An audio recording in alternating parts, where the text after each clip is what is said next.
శ్రోతలకు స్వాగతం. ఈరోజు వినిపించబోతున్న నవల పరివర్తన. రచన కావిలిపాటి విజయలక్ష్మి గారు. ఆ అగ్రహారం సంబంధం నేను చేసుకోనమ్మా, పదునుగా అన్నాడు రామకృష్ణ.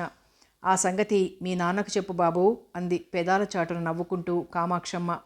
ఆయన నన్ను అర్థం చేసుకోరమ్మా. ఆయన మాత్రం ఇలా పెళ్లి చేసుకోమని బలవంతం చేస్తే ఏమనేవారమ్మా? ముఖమంతా కంది, పెదవులు అదురుతుంటే అసహనంగా ప్రశ్నించాడు కృష్ణ. గలగల కళ్ళెపరింతం నవ్వింది కామాక్షమ్మ. ఆమె నవ్వు చూసి ఉడుకుమోత్తనం వచ్చింది రామకృష్ణకు.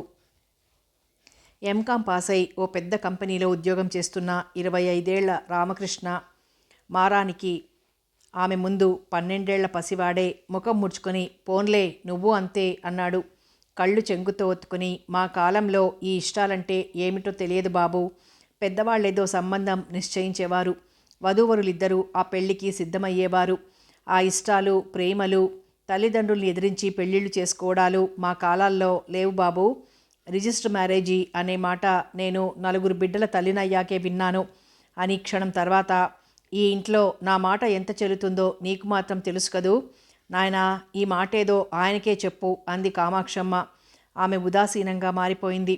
చేతులు వెనక్కి కట్టుకుని వరండాలో అటు ఇటు పచాలు చేస్తూ, మీ కాలంలో అంటే అప్పటి రోజులు వేరు. 10-12 ఏళ్ల లోపున పెళ్ళిళ్ళు జరిపించేసేవారు. ఇలాంటి అబ్బాయిని పెళ్లి చేసుకోవాలని అమ్మాయికి కానీ, తాను పెళ్లి చేసుకునే అమ్మాయి ఫలానాలా ఉండాలని అబ్బాయికి కానీ ఓ అభిప్రాయం ఏర్పరచుకునే వయసు రాకముందే పెళ్ళిళ్ళైపోయేవి. కానీ ఓ వయస్సు వచ్చి కొన్ని అభిరుచులు, అభిప్రాయాలు ఏర్పడినాక ఈ అమ్మాయి మెడలో తాళి కట్టేయి అంటే ఎలా కట్టేస్తాడు? నెమ్మదిగా గొణిగినట్లుగా అన్నాడు రామకృష్ణ. అయితే నాకు తెలియక అడుగుతాను, ఆ అమ్మాయి నీకెందుకు ఇష్టం కాదురా కృష్ణ? కన్నువంక కాలువంక 16వ వన్నె బంగారంలా రంగు, బొద్దుగా, అందంగా, బంతి పువ్వులా ఉంటేను అంది కామాక్షమ్మ. తరిగే బీరకాయ గిన్నెలో గిరాటేసి బుగ్గలు నొక్కుంటూ కొడుకు వైపు చూస్తూ, చెప్పాను కదమ్మా, నాకు కొన్ని అభిరుచులు, అభిప్రాయాలు ఉన్నాయని. అందం ఒక్కటే కాదమ్మా కావాల్సింది. ఇంకేం కావాలి? నీకు చెప్పిన అర్థం కాదు. ఆ సంబంధం నాకు ఏ రకంగానూ నచ్చలేదు. ఆమె కళ్లకు కొడుకు ఉత్త అమాయకుడిలా కనిపిస్తున్నాడు. కొడుకు మౌనంగా ఉండిపోవటంతో మళ్ళీ ఆమె అంది, 16,000 రూపాయల కట్నమిస్తానన్నాడు ఆ పిల్ల తండ్రి.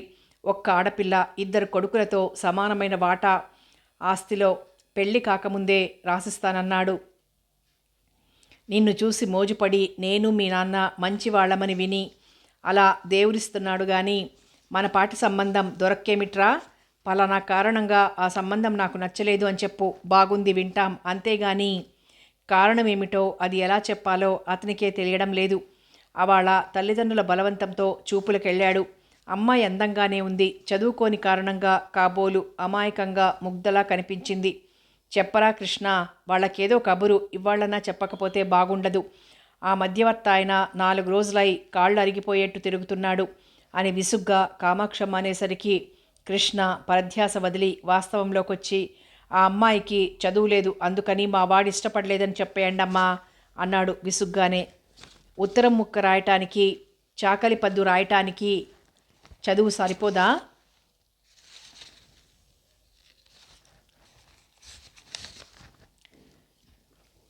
నాకు తెలియకడుగుతాను, ఆ అమ్మాయి చేత ఉద్యోగం చేయిస్తావేమిట్రా? అయినా ఇప్పుడు మీ అమ్మాయి చదువుకోలేదని, మా వాడు వద్దన్నాడని ఎలా చెబుతాం? ఆ అమ్మాయి 5వ క్లాస్ మాత్రమే చదివిందని వాళ్ళు ముందే చెప్పారుగా. తెలిసే పెళ్లి చూపులకి సిద్ధమైతిమి. అది కాకపోతే మా వాడిప్పట్లో పెళ్లి చేసుకొని చెప్పేయండి అన్నాడు చిరాగ్గా. అది మరీ బాగుంది. పెళ్ళి అక్కర్లేనివాడు చూపులకెందుకు వచ్చాడని అడగరు? నవ్విందామె. ఆ అమ్మాయి నాకు నచ్చలేదని చెప్పేయండమ్మా. విసురుగా అక్కడి నుంచి వెళ్ళిపోయాడు కృష్ణ. ఆ పిల్ల నచ్చలేదని ఎలా అనగలం? ఇంతకన్నా అందమైన అమ్మాయి దొరుకుతుందా మీ అబ్బాయికి అని అడగరు అని ఆమె గొణుక్కుంటుంటే అక్కడికొచ్చాడు నారాయణరావు. అతను డిప్యూటీ తహసీల్దార్ చేసి 2 నెలల క్రితమే రిటైర్ అయ్యాడు. అబ్బాయి ఏమంటున్నాడో విన్నారా? ఏమిటంటున్నాడు? కనుక్కోకపోయావా? సంబంధం గురించి ఏమంటాడోను? 4 రోజులై నన్ను తప్పించుకు తిరుగుతున్నాడు. కట్నం ఇంకా కావాలంటే మరో 2-3 వేలిస్తాడట కుటుంబయ్య. కట్నం కానుక కాదు, వాడికి ఆ పిల్ల నచ్చలేదట. ఎవరన్నా నవ్విపోతారు. ఆ పిల్ల నచ్చలేదు, మన కళ్ళకి బాగుందండి, వాడికి నచ్చలేదేమో మరి.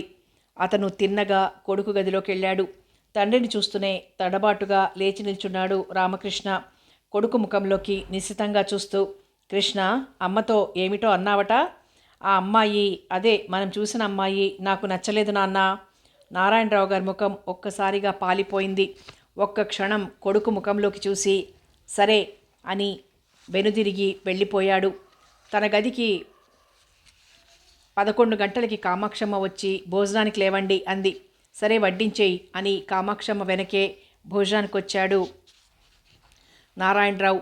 అతని విస్తట్లో వడ్డన చేస్తూ, పిల్ల 16వ వన్నె బంగారంలో ఉంది, ఇష్టపడదాడనుకున్నాను, నచ్చలేదట. మొదట చదువులేదన్నాడు. తెలిసి చూపులకు ఎందుకు బయలుదేరావురా అంటే అమ్మాయి నచ్చలేదన్నాడు. ఆ పిల్లను చేస్తే కలిగినింటి పిల్ల, ముద్దు ముచ్చట జరిపిస్తారని ఆశపడ్డాను. ఎంత నచ్చజెప్పినా ఆహా వింటే కదూ అంది కామాక్షమ్మ. అసలు వాడు పెళ్లి చూపులే వద్దన్నాడు కదటే. పిల్ల బాగుంది, మోజు చూపిస్తాడేమో అని బలవంతాన లాక్కుపోయాం. కుటుంబయ్యతో ఎన్నోసార్లు చెప్పాను పిల్లను చదివించవయ్యా అని. అతను విన్నాడు కాదు. సరే కానీ బాబుకి మరోసారి చెప్పి చూస్తాను. వాడు కాదన్న సంబంధం చేయడం అంత మంచి పని కాదనుకో. వాడికేం తెలుసు, ఏదో అంటాడు, తర్వాత వాడే సర్దుకుంటాడు. ముడిపడేలా చూడండి. వాళ్ళ ఇల్లు వాకిలి, వాళ్ళ మర్యాద చూశారా? వదులుకుంటే మళ్ళీ అలాంటి సంబంధం వస్తుందా వీడికి? అతను ఇంకేం మాట్లాడలేదు. ఏదో తీవ్రంగా ఆలోచిస్తూ అన్యమనస్కంగానే భోజనం ముగించి లేచాడు. అతను ఒక్కపుడి నములుతూ మళ్ళీ మంచం మీద వాలేసరికి పెళ్లి కూతురు మేనమామ అచ్యుతరామయ్య, అన్నగారు క్షేమమా అంటూ వచ్చాడు. రండి రండి అంటూ మంచం మించి తడబాటుగా లేచాడు నారాయణరావు. అచ్యుతరామయ్యకు స్నానం, భోజనం అన్ని మర్యాదలు చేస్తూ ఒకటే హడావుడి పడిపోయారు భార్యాభర్తలిద్దరూ. భోజనం ముగించి ఆ మాట ఈ మాట మాట్లాడి అసలు విషయంలోకి వచ్చాడు అచ్యుతరామయ్య. బావ అబ్బాయి ఏమన్నాడో కనుక్కురమ్మన్నాడు. వచ్చే నెలలో మంచి ముహూర్తం ఉందట. అది తప్పితే 6 నెలల దాకా ముహూర్తాలు లేవట. ముసల్దేమో మనవరాలు పెళ్లి చూసి కళ్ళు మూస్తానంటుంది. కనీసం ఆమె కళ్ళు మూయటానికైనా మా బావ కూతురు పెళ్లి చేసెయ్యాలి అంటూ నవ్వాడు అచ్యుతరామయ్య. తాను చిన్నగా నవ్వి, అబ్బాయి క్యాంపుకెళ్ళాడు, 2-3 రోజుల్లో వస్తాడు. రాగానే వాడి అభిప్రాయం కనుక్కొని వెంటనే తెలియచేస్తానని మీ బావకు చెప్పండి అన్నాడు నారాయణరావు. మరి వెళ్ళొస్తాను. లేచి నిల్చున్నాడు అచ్యుతరామయ్య. కాసేపు విశ్రాంతి తీసుకుని ఎండ తగ్గాక వెళ్ళరాదు? తాను లేచి నిల్చుంటూ అన్నాడు నారాయణరావు. చాటు నుంచి ఈ సంభాషణంతా వింటున్న కామాక్షమ్మ చెప్పున వారి ఎదురుకొచ్చి, సాయంత్రం వెళ్ళొచ్చులేండి బావుగారు, మేం పరాయి వారిమా? ఓ పూట మా ఇంట్లో ఉండకూడదా అని నిష్ఠూరమాడింది. ఎంత మాట, పరాయి వారేలా అవుతారు తల్లి? ఊళ్ళో పనులున్నాయి, వెళ్ళాలి. ఈసారి వచ్చినప్పుడు ఓ పూట కాదు 4 రోజులుంటాను, సరేనా? పిల్లలు కనిపించరేం? కాలేజీకి వెళ్ళారు. అమ్మాయిని ఇంకా చదివిస్తున్నారన్నమాట. ఇప్పటి కాలపు ఆడపిల్లలంతా చదువుతున్నారు కదండి, చదివించవద్దు. ఆ స్కూల్ ఫైనల్ చాలరా అంటే మా కృష్ణ విన్నాడు కాదు, కాలేజీలో చేర్పించాడు అంది నవ్వుతూ కామాక్షమ్మ. అబ్బాయి ఏం చదువుతున్నారు? కృష్ణ తర్వాత వాడు బీకాం ఫైనల్ ఇయర్ చదువుతున్నాడు. తర్వాతది అమ్మాయి BAలో చేరింది ఈ సంవత్సరమే. 3వ వాడు 10th చదువుతున్నాడు. బాగుంది, మరి వస్తానమ్మా. ఈ చదువుకున్న వాళ్ళ మధ్యకి రాబోతోంది మా సుబ్బు, ఉత్త అమాయకపు పిల్ల, లోకం తెలియంది, ఎలా మెసులుకుంటుందో ఏమో. మరేం భయపడకండి అన్నగారు, అత్తగారు 5వ తరగతే చదివింది. మా వనజ చదువుతుందే కానీ అది ఉత్త అమాయకురాలే. కాబోయే వదిన అందంగా ఉంటుందని ఎంత మురిసిపోయిందనుకున్నారు అన్నాడు నారాయణరావు.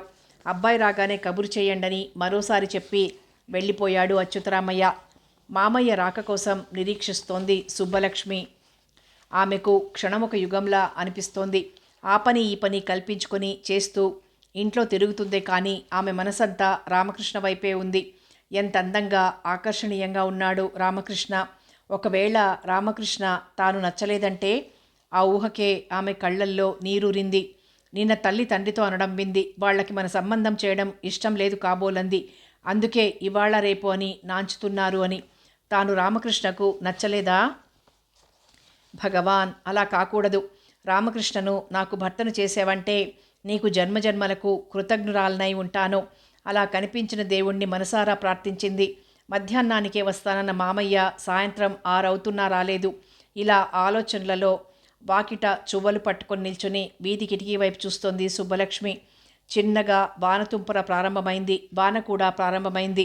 మామయ్య తడిసిపోతాడు. నాన్న స్టేషన్కి బండన్న పంపించారు కాదు, 4 మైళ్ళు కాలినడకన రావాలి. ఈ ఊరికి బస్సు రోడ్డెప్పుడు పడుతుందో. అసలు ఎప్పుడు పడదేమో. మామయ్య అసలు వస్తున్నాడో లేక వాళ్ళ ఊరు వెళ్ళిపోయాడో, ఏం కబురు మోసుకొస్తాడో ఏమో. గబగబా అచ్యుతరామయ్య వీధి గేటు దగ్గరకు రావడంతో సుబ్బలక్ష్మి ఆలోచనలు అనుమానాలు తొలగి కనులు మెరిశాయి ఆనందంతో. 4 అంగల్లో వీధి గేటు దగ్గరికి వెళ్ళింది సుబ్బలక్ష్మి. అయ్యో తడిసిపోయావు మామయ్య, కాసేపు స్టేషన్లో ఆగి రావాల్సింది అంది సుబ్బలక్ష్మి అతనికి తువ్వాలందించి కాళ్ళు కడుక్కోవడానికి నీళ్ల చెంబు కింద పెడుతూ. ఇప్పటికే పొద్దుపోయింది, చీకటి పడితే దృష్టానదు అని దబదబా కాళ్ళు కడిగేసుకొని తువ్వాలతో ముఖం తల తుడుచుకుంటూ పార్వతి అని పిలిచాడు చెల్లెల్ని అచ్యుతరామయ్య. వంట ఇంట్లోంచి యువతలకొచ్చిన పార్వతమ్మ, వర్షంలో తడిసొచ్చావా అన్నయ్య, గొడుగన్నా చేత్తో పుచ్చుకుపోయావు కావు అంది నొచ్చుకుంటూ. వర్షం వస్తుందని కలగన్నానటే, బావేరి పొలానికి వెళ్ళారా? వచ్చేస్తారులే. సుబ్బు మామయ్యకో పంచె తీసియమ్మా అంది పార్వతమ్మ. పొడి పంచె కట్టుకొని వంటింట్లో పీట మీద కూర్చున్నాడు అచ్యుతరామయ్య. కాఫీ గ్లాస్ అతని ముందుంచుతూ ఏమిటన్నారు, ముహూర్తం పెట్టించమన్నారా అడిగింది పార్వతమ్మ. ఏమిటో అబ్బాయి క్యాంప్కి వెళ్ళాడట, వచ్చాక కనుక్కొని కబురు చేస్తాడట. ఈ 15 రోజులై కొడుకుతో మాట్లాడనే లేదా? ఏదో మన సంబంధం గురించి వాళ్లలో వాళ్ళు తర్జన భర్జనలు పడుతున్నట్లుంది వాలకం చూస్తుంటే అని కాఫీ గ్లాస్ చేతిలోకి తీసుకున్నాడు. గుమ్మంలో వీళ్ళకి కనిపించకుండా నిల్చుని చెవి ఒగ్గి వీరి సంభాషణ వింటోంది సుబ్బలక్ష్మి. ఆమె హృదయం తీవ్రంగా స్పందిస్తోంది. అంత తర్జన భర్జనలెందుకు? నచ్చకపోతే చెప్పేయరాదు. అబ్బాయి బాగున్నాడు, చదువుకున్నాడు, 4 రాళ్లు తెచ్చుకునే ఉద్యోగం చేస్తున్నాడని. కానీ ఆ పాటి సంబంధం మనకి దొరక్క దేవురిస్తున్నామా? ఏదో తెలిసిన సంబంధం కదా, మంచి మనుషులు, పిల్ల సుఖపడుతుందని. కానీ వాళ్ళ ఆస్తిపాస్తులు చూసిస్తున్నామా? మీ బావ చాదస్తం, మగపిల్లలతో సమంగా ఆస్తి రాసిస్తున్నాం. ఇంతకన్నా ఏదన్నా శుభ్రమైన సంబంధం చూద్దాం. ఈ సంబంధం అసలు వద్దన్నాను, మొదట విన్నారు కాదు.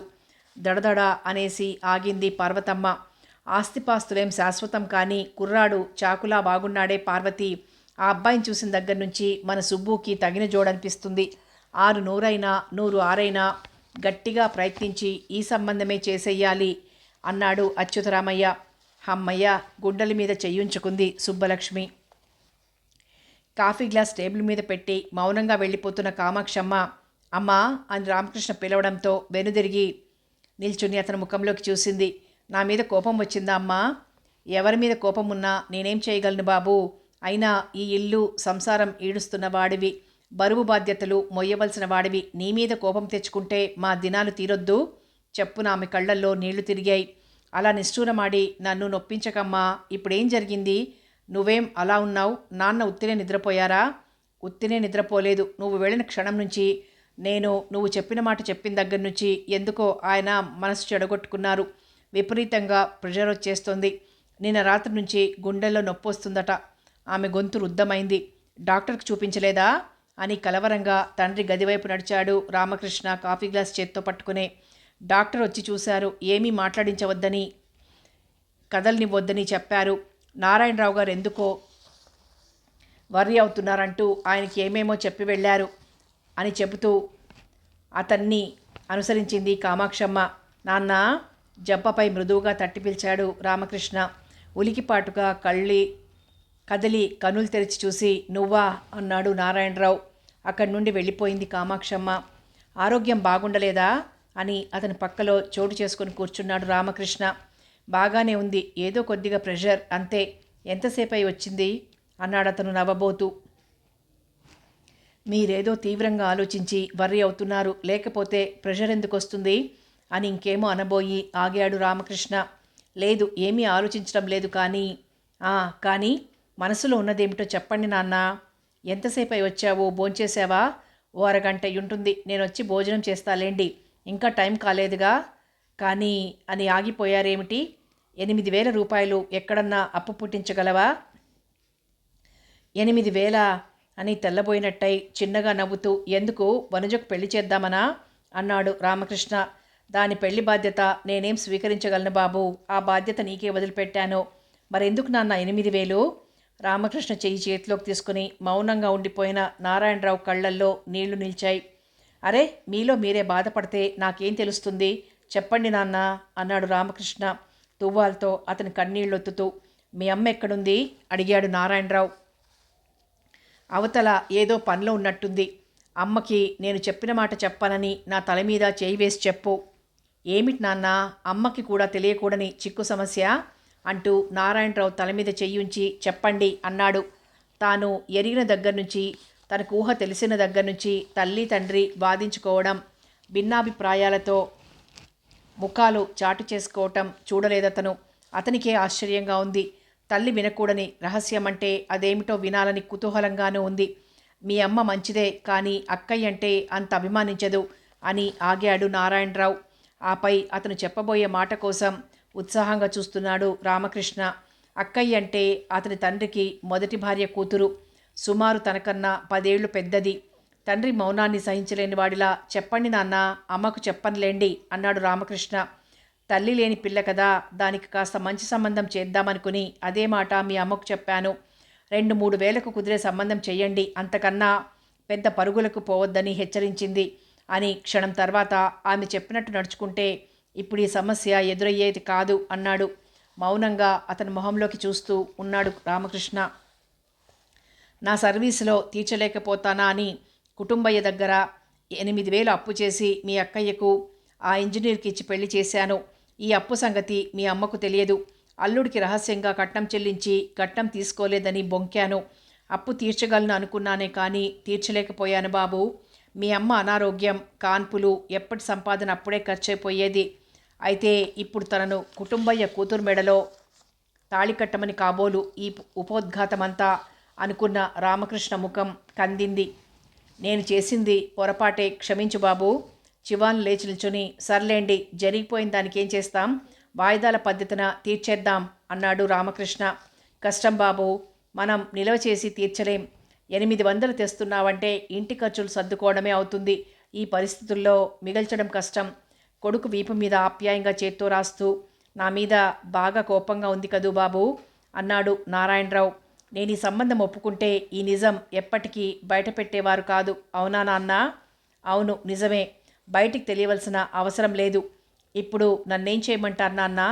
కుడి చేతి గుప్పెడితో జుట్టు పీక్కుంటూ అన్నాడు రామకృష్ణ. నీకిష్టం లేని పెళ్లి మాత్రం చేసుకోవద్దు.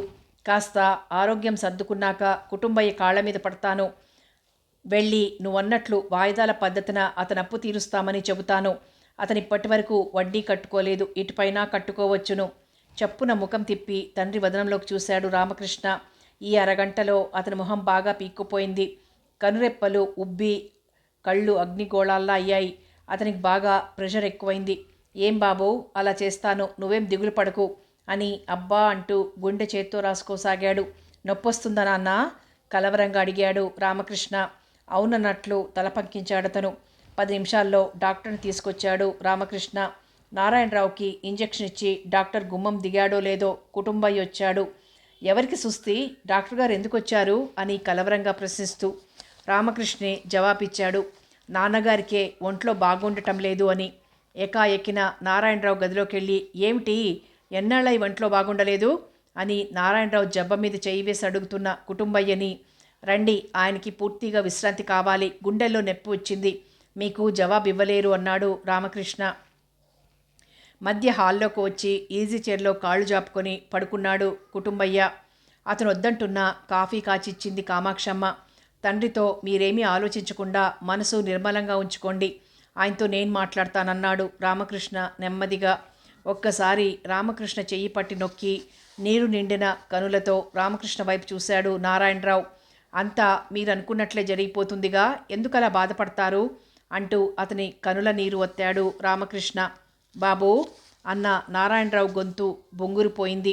ఆయనతో మీరేమీ మాట్లాడొద్దు, అనవసరంగా వర్రీ అవుతారు, కళ్ళు మూసుకొని పడుకోండి అన్నాడు నెమ్మదిగా.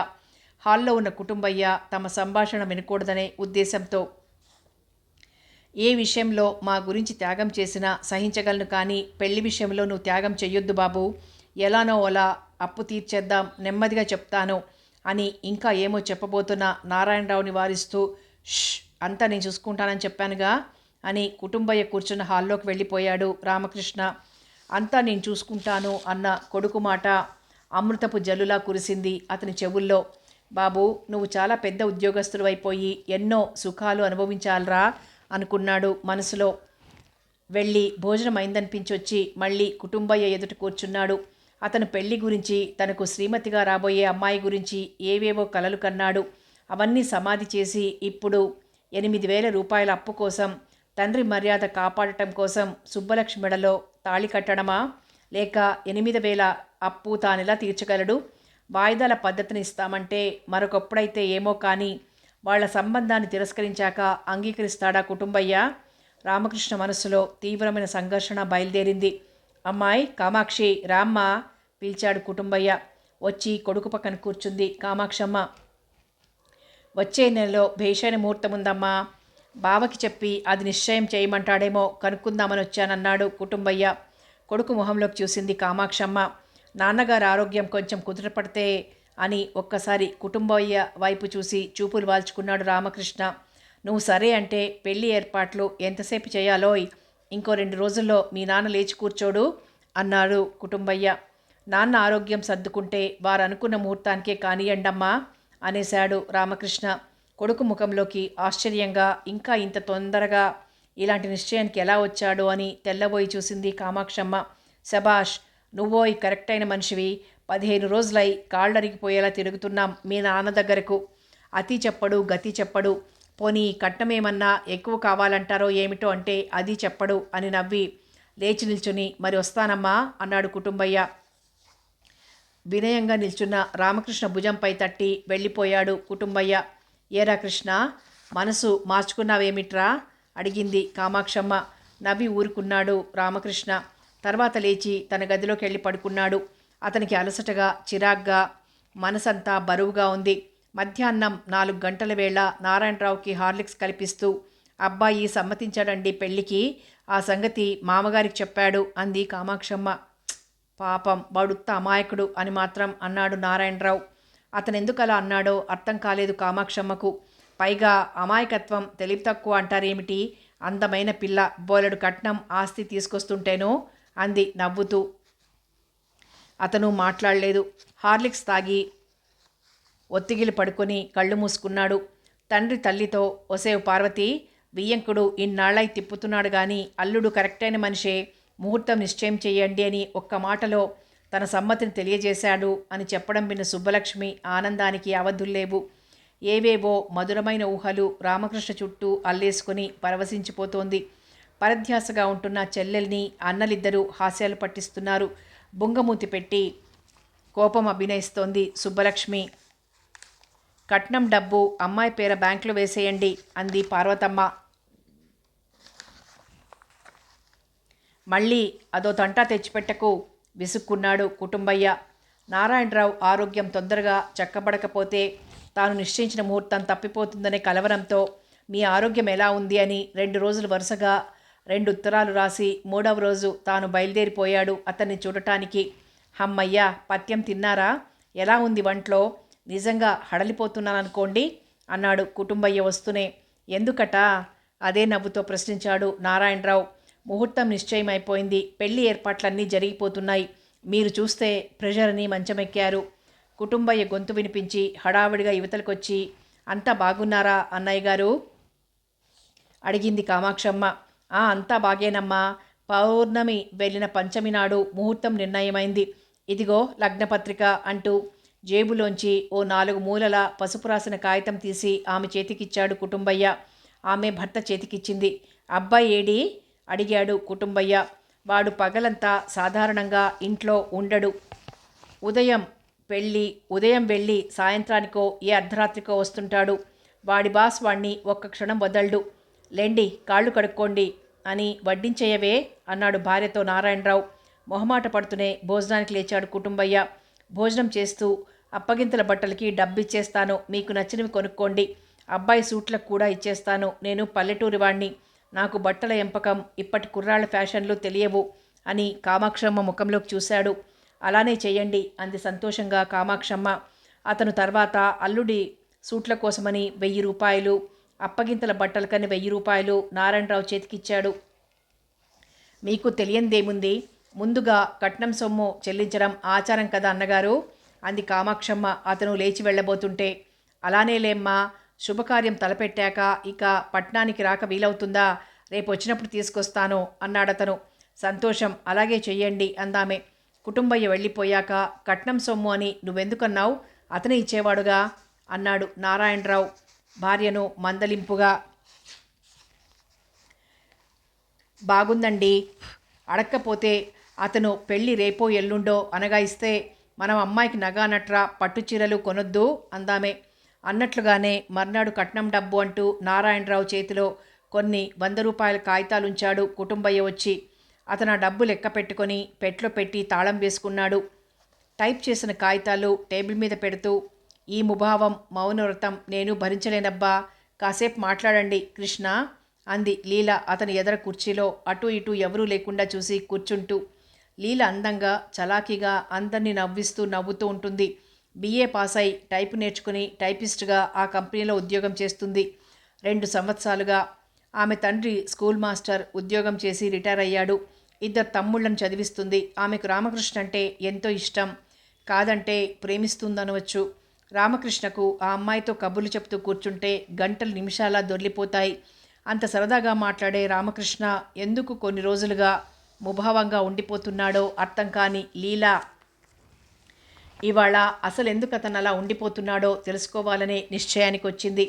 వంచిన తలెత్తకుండా ఫైళ్లు చూసుకుంటూ ఆమెకు జవాబివ్వని రామకృష్ణ వదనంలోకి బాధగా చూస్తూ, నేనేమన్నా మిమ్మల్ని నొప్పించే విధంగా ప్రవర్తిస్తే క్షమించి నాతో మునుపట్ల ఫ్రీగా మాట్లాడండి కృష్ణ అంది లీల ఉలికిపాటుగా తలెత్తి. చచ, అదేం కాదు, అసలు నా మనసేం బాగుండం లేదు అన్నాడు రామకృష్ణ. కారణమేమిటో నాతో చెప్పటానికి అభ్యంతరమా?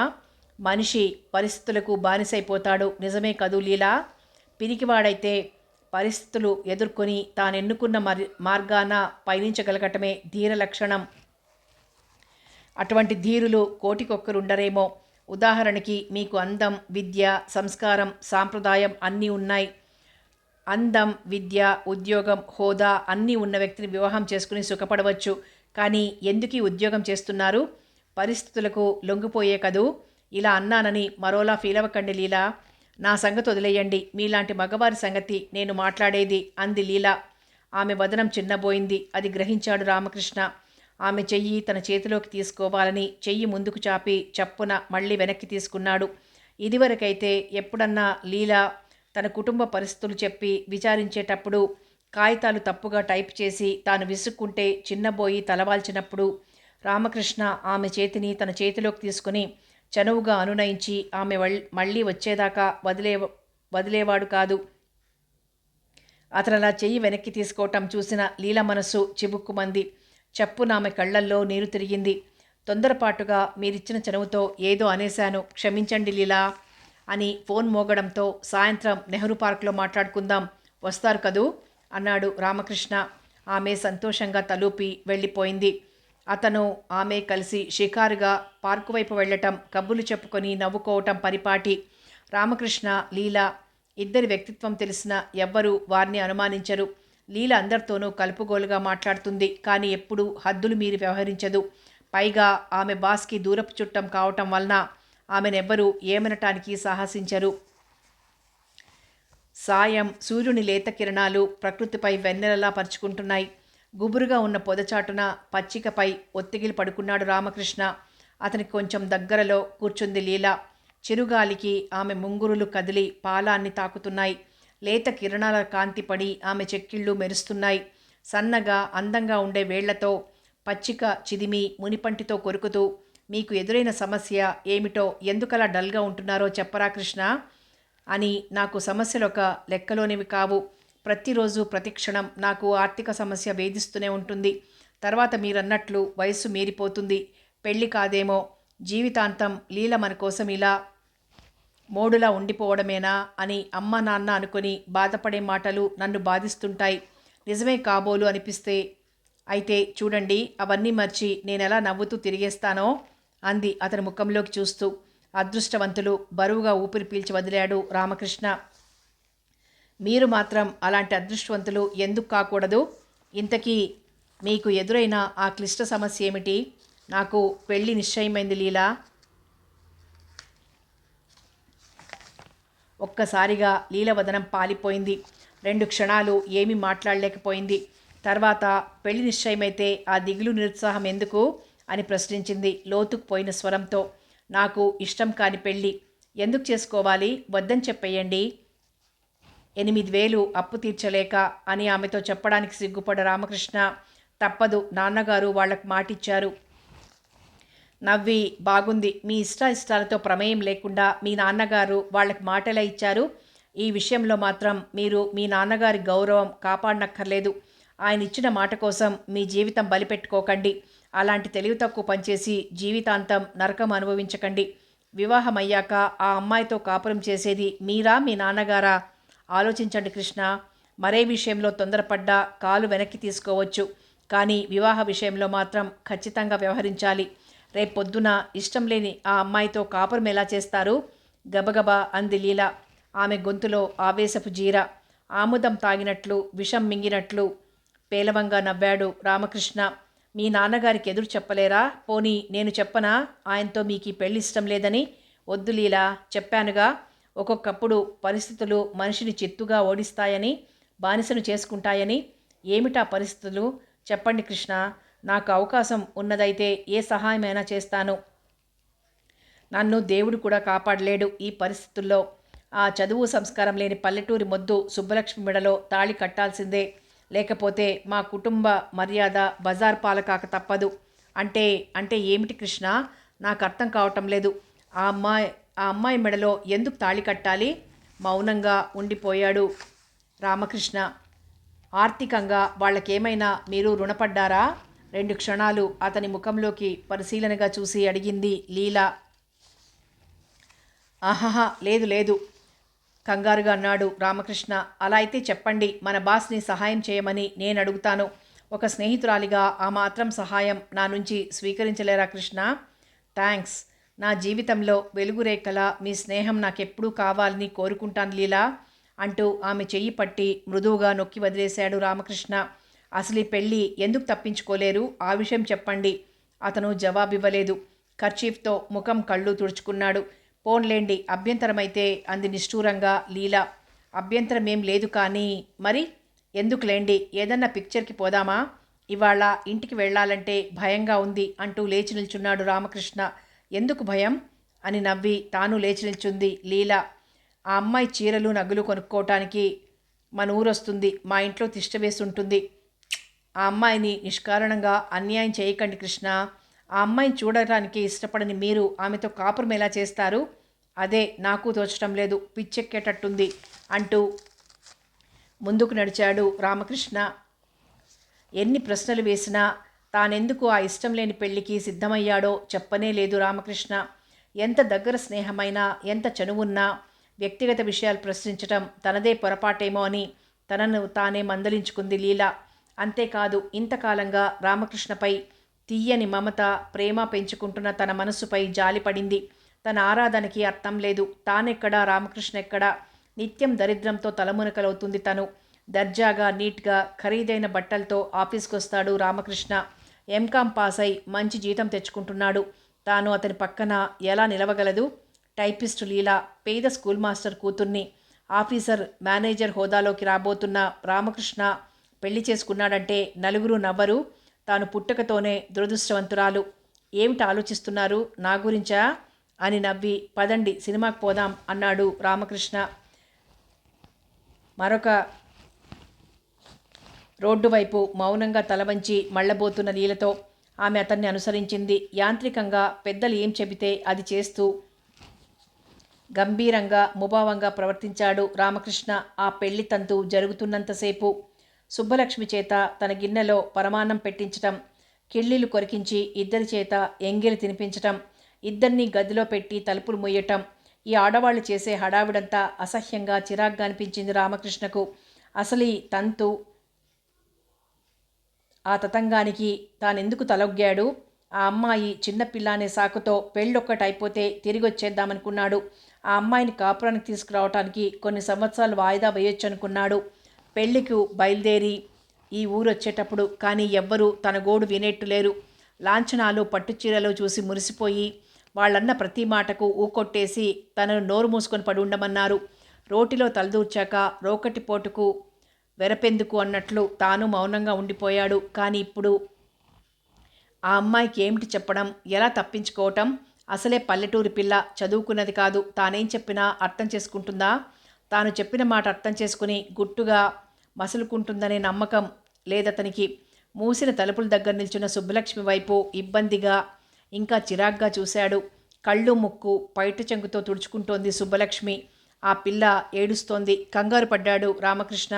ఇంకొంచెం సేపు తాను మౌనంగా ఉండిపోతే ఆ అమ్మాయి అవతలకెళ్ళి అతను నాతో మాట్లాడడం లేదు అని చెప్తుందేమో అనుమానం వచ్చి చప్పున లేచి ఆమె వైపు నడిచాడు. ఆమె చేతిని పట్టుకున్నాడు. అతని వదనంలోకి ఒక్కసారి చూసి చూపులు వాల్చిందామె. ఆమె కనురెప్పలు తడిగా ఉన్నాయి. తర్వాత అతని వెనక పక్క వైపు నడిచింది. తప్పదన్నట్లు, శిక్ష అనుభవిస్తున్నట్లు అతను ఆమెను అనుభవిస్తే ఆ అనుభవంలో మేను మరిచి పరవశించిపోయిందామె. తర్వాత తనను చుట్టుకున్న ఆమె చేతులు విసిరి కొట్టాడు రామకృష్ణ. చిన్నబోయింది ఆమె వదనం. అతనది గమనించనే లేదు. గోడవైపు ముఖం తిప్పి తన కర్తవ్య నిర్వహణ పూర్తి అయినట్లు పడుకున్నాడు. అతను ఎన్నెన్నో కబుర్లు చెప్తాడనుకుంది. హాస్యం చేసి నవ్విస్తాడనుకుంది. ఇంకా చాలా చాలా ఊహించుకుంటోంది ఆ మొదటి రాత్రి గురించి సుబ్బలక్ష్మి. ఒక్క మాటన్నా మాట్లాడకుండా ఈ మూగ ప్రవర్తనలో అతని ఆంతర్యం ఆమెకు అర్థం కాలేదు. తనను దూరంగానే ఉంచి నవ్వుతూ 4 కబుర్లు చెప్తే చాలా సంతోషించుండేదేమో.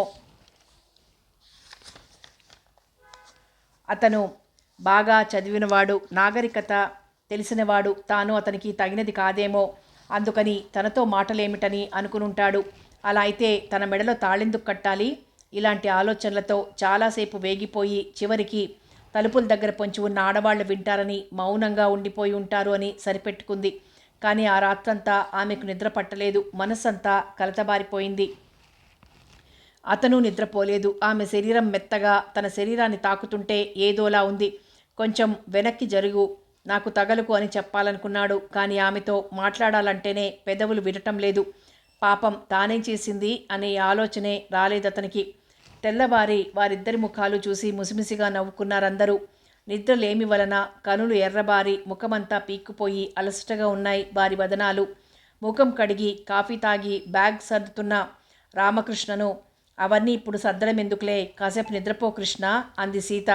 వెళ్ళిపోదామక్కయ్యా. అదేమిట్రా, శుక్రవారం పూట ఆడపిల్లని పంపిస్తారా? రేపు కాక ఎల్లుండి 3 నిద్రలు అయ్యాక కదూ ప్రయాణం అనుకున్నాం. 3 నిద్రలు 4 నిద్రలు అంతా చాదస్తం. దిక్కుమాలిన ఆచారాలును. నువ్వొస్తే రా, లేకపోతే ఉండిపో, నేను మాత్రం పోతాను. నవ్వి, బాగుంది, నేనెందుకు ఇక్కడ ఉంటాం? నువ్వు వెళ్ళిపోయాక నాకేం తెలియదు. నాన్న చెప్పారు ఆదివారం నిన్ను మరదల్ని తీసుకురమ్మని. నేను చెబుతున్నాను ఇవాళ వెళ్ళిపోదామని. ఆడపిల్లను వాళ్ళు పంపించరు. ఉండని. ఇప్పుడు ఆ పిల్ల ఎందుకు మన వెంట తోకలా?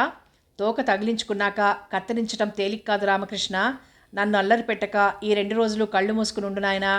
ఇప్పటిదాకా అలానే ఉన్నాను, ఇంకా నా వశం కాదు. వస్తావా రావా అన్నాడు లెదర్ బ్యాగ్ చప్పున మూసి ఆమె వైపు విసుగ్గా చూస్తూ. నాకు తెలియక అడుగుతున్నాను, ఆ అమ్మాయి నువ్వు ఏమైనా పోట్లాడుకున్నారేమిట్రా నిన్న రాత్రి? అబ్బబ్బా, ఏం లేదు, కానీ ఇదిగో నేను బట్టలు వేసుకుంటున్నాను. ఆ కుటుంబయ్యకు పార్వతమ్మకు చెప్పేసిరా. ఆమె వాళ్ళకి చెప్పి రావటానికి వెళ్ళింది. అతను బట్టలు మార్చుకొని బూట్లు తొడుక్కున్నాడు. ఏదో జరగకూడదు జరిగిపోతున్నట్లు అందరూ ముక్కు మీద వేలేసుకొని నిష్ఠూరంగా చూశారు. వెళ్తున్నామని చెప్పిన సీత వైపు. తమ్ముడికి ఏవో అర్జెంటు పనులున్నాయట. తలమ్ముకున్నాక మనం చాదస్తంగా కాదంటానికి ఎలా వీలవుతుంది చెప్పండి మామగారు? నచ్చజెప్పబోయింది సీత. ఎవరేం చెప్పినా మరి ఒక్క క్షణం కూడా ఇక్కడ ఉండటానికి తనకు వీలవదన్నాడు రామకృష్ణ. అతనొక్కడూ వెళ్ళకూడదు. అమ్మాయిని తీసుకువెళ్లాలని కొందరు, శుక్రవారం ఆడపిల్లను అత్తవారింటికి పంపించకూడదని కొందరు, పోనీ పసుపు కుంకుమ ఇవ్వకుండా పంపించమని కొందరు. మొదటిసారిగా అత్తవారింటికి వెళ్తుంది, పసుపు ఇవ్వకుండా ఎలా పంపిస్తారని కొందరు. తర్జన భర్జనలు జరుగుతూనే ఉన్నాయి. ఏడ్చి మొక్కు చీది కళ్ళు తుడిచేసుకుంటోంది పార్వతమ్మ. పెళ్లి కొడుకు కలివిడైన మనిషి కాదు, అతని ముఖం చిటపట్లాడుతూ ఉంటుంది అని అందరూ అనుకోవటం వింది. తాను చూసింది. రామకృష్ణ మీద మంచి అభిప్రాయం ఏర్పడటం లేదామెకు. చదువుకున్నవాడు, ఉద్యోగస్తుడు అని పై మెరుగులు చూసి పిల్ల గొంతు కోసామేమో అని మదనపడిపోతోంది. వెక్కి వెక్కి ఏడుస్తూ వంటింటి గడపలో కూర్చుంది సుబ్బలక్ష్మి. వాతావరణమంతా గుసగుసలతో నిట్టూర్పులతో నిండిపోవడం, కుటుంబయ్య వదనం కోపంతో కందడం, పార్వతమ్మ ఏడుపు అన్నీ గమనించిన సీత సుబ్బలక్ష్మి కూర్చున్న దగ్గరకొచ్చి, లక్ష్మి, బొట్టు పెట్టించుకొని మా వెంట వచ్చేయి అంది. చివాళ్ళ లేచి పెట్టెలోని 4 చీరలు సంచిలో పెట్టుకొని దుఃఖంతో గొంతు మూగపోగా తల్లి పాదాలు తాకి నమస్కరించి, అమ్మా బొట్టు పెట్టమ్మా అంది. 2 క్షణాల తర్వాత సుబ్బలక్ష్మిని కౌగిలించుకొని ఆమె తలనిమిరి ముద్దు పెట్టుకొని సీత వైపు ఒక్కసారి చురుగ్గా చూసి సుబ్బలక్ష్మి ముఖాన బొట్టు పెట్టింది పార్వతమ్మ. అమ్మాయి కూడా నువ్వెళ్ళు అంటూ గబగబా అచ్యుతరామయ్య భార్యను ప్రయాణం చేశాడు. ఖరీదైన చీరా జాకెట్ ముక్క బొట్టు పెట్టి సీత చేతిలో పెడుతూ, మా సుబ్బులు ఉత్త అమాయకురాలు అని మాత్రం రోధించసాగింది పార్వతి. కానీ అచ్యుతరామయ్య భార్య ప్రయాణమవ్వలేదు.